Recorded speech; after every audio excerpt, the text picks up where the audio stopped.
என் அருமை உலகத்தமிழ் மக்களே, தாய்மார்களே, பெரியோர்களே, சிறார்களே, என் அருமை சீடர்களே, யோக நண்பர்களே, யோக விரும்பிகளே, உங்கள் அனைவருக்கும் என் இனிய காலை வணக்கம்.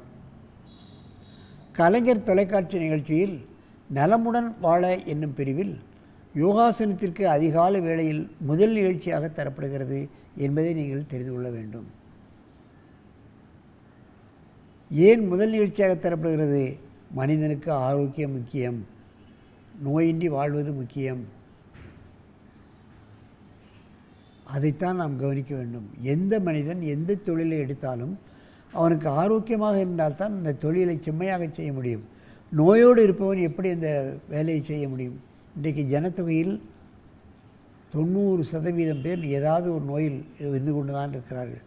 பிறக்கும் குழந்தையே ஏதாவது நோயை கொண்டு தான் பிறந்து கொண்டிருக்கின்றது.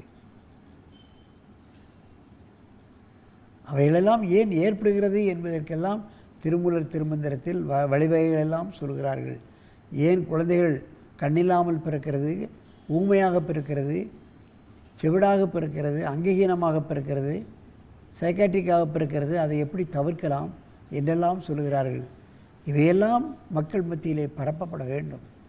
திருமந்திரம் என்று சொன்னால் கோயிலிலே ஓதுகிற மந்திரம் என்று நினைத்து கொண்டிருக்கிறார்கள். இல்லை, மக்கள் எப்படி வாழ வேண்டும், நோயின்றி எப்படி வாழ வேண்டும், எப்படி செவிடு குருடு இல்லாமல் குழந்தைகளை பிறக்க வைப்பது எப்படி என்றெல்லாம் சொல்கிறார்கள். ஆண் பெண் குழந்தைகளை பெறுவதற்கான வழிமுறைகள் என்ன என்றெல்லாம் சொல்கிறார்கள். தமிழ் என்று சொல்லிக் கொண்டிருக்கின்றோம்.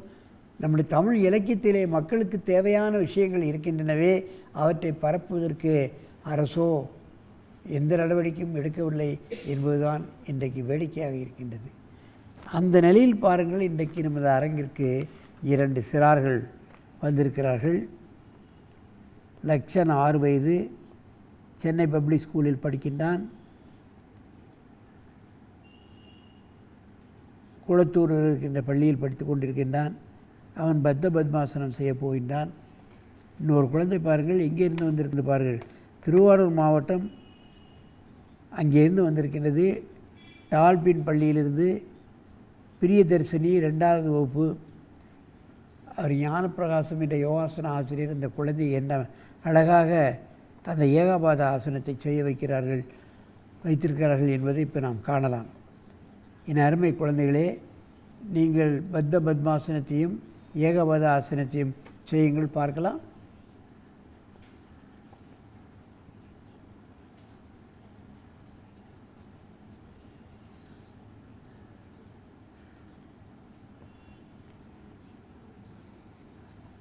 பத்மாசனம் செய்வது என்பதே கடினம்.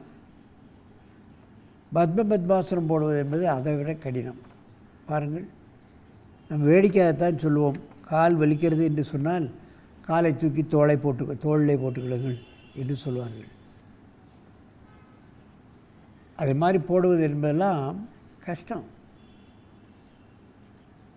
அது சின்ன குழந்தைகள், பிஞ்சு குழந்தைகளுக்கு விளையும் தன்மை இருக்கின்ற காரணத்தினால் இளமையிலேயே இது போன்ற கடினமான ஆசனங்களை கற்றுக் கொடுப்போமேயானால் அவர்கள் வயது ஆக ஆக எல்லா விதமான கடினமான ஆசனங்களையும் எந்த வயதிலும் செய்யக்கூடிய ஒரு தன்மை அடைந்து விடுவார்கள். ரிலாக்ஸ், இந்த ஆசனத்தை கலையுங்கள். நீ பத்மாசனத்தை மாற்றி போடு. நீ இடது அந்த காலம் போடணும். என்ன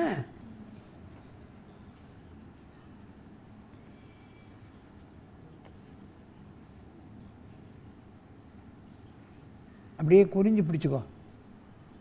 குனிஞ்சேன்னா பிடிச்சிக்கலாம். கையை வீசு.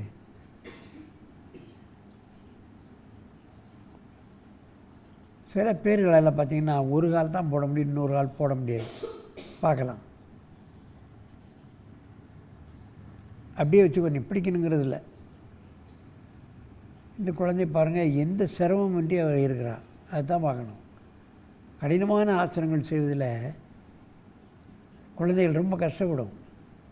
ஆனால் இந்த குழந்தை பாருங்கள், அதை போட்டு பழக்கம் ஆனதுனால எந்த விதமான பிரச்சனையும் இல்லாமல் எவ்வளோ நேரம் வேணாலும் இருக்கணும்னு இருக்குது. இதில் என்னென்னா, இந்த மாதிரி கடினமான ஆசனங்களை போட்டால் அவளுக்கு என்ன சின்ன வயதிலே இந்த பிடிவாதம் இருக்காது. பக்கத்து வீட்டு பிள்ளைகள் சண்டை போடாது. இதெல்லாம் முரட்டு குணம், முரட்டு சுவாமெல்லாம் சில குழந்தைகளுக்கு சின்ன பிள்ளையிலேருந்தே வளர்ந்துடும். பக்கத்து வீட்டு பிள்ளைகளை அடிக்கிறது, மிதிக்கிறது, கல்லை விட்டு எறிகிறது, இந்த மாதிரியான குணங்களெல்லாம் சின்ன பிள்ளையிலேருந்தே வளர்ந்துடும். பெரியவர்களானாலும் அந்த முரட்டு குணம், முரட்டு சுபாவத்தை தான் நாம் பார்க்க முடியும். அவர்கள் இந்த யோகாசனத்தை பழகிவிட்டால் அந்த சாத்தியமான எண்ணங்கள், சாத்தியமான குணங்கள் இவைகளெல்லாம் வந்துவிடும். பார்க்கலாம். பிடிவாதம் பிடிக்காது. மெதுவாக இந்த ஆசனத்தை கலையுங்கள். அப்படி நேர நிமிர்ந்து உட்காருங்க. உடல்நலம் மட்டுமல்ல, மனநலமும் வேண்டும். உடல் ஆரோக்கியம் மட்டும் காணாது, மன ஆரோக்கியம்தான் ரொம்ப முக்கியம். இப்பொழுது நாம் மருந்து மாத்திரைகள் எல்லாம் உடல் ஆரோக்கியத்தான் பண்ணிகிட்டு இருக்கோம். மன ஆரோக்கியத்திற்கு எந்த மருந்தும் மாத்திரையும் கிடையாது. அதுக்கு ஆசனம் ஒன்று தான் ஒரு வழி. என்னதான் மாத்திரை மருந்து கொடுத்தாலும் நோய் நீங்கலாம், திரும்பவும் வரலாம்.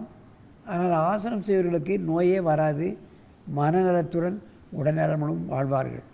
ஆகவே இது போன்ற ஆசனங்களை பழகி உடலையும் உள்ளத்தையும் ஆரோக்கியமாக வைத்துக்கொண்டு நெடிது இனிது வாழ வேண்டும் என்று கேட்டு உங்களிடமிருந்து விடைபெறுவது ஆசனம் ஆண்டியப்பன். வணக்கம்.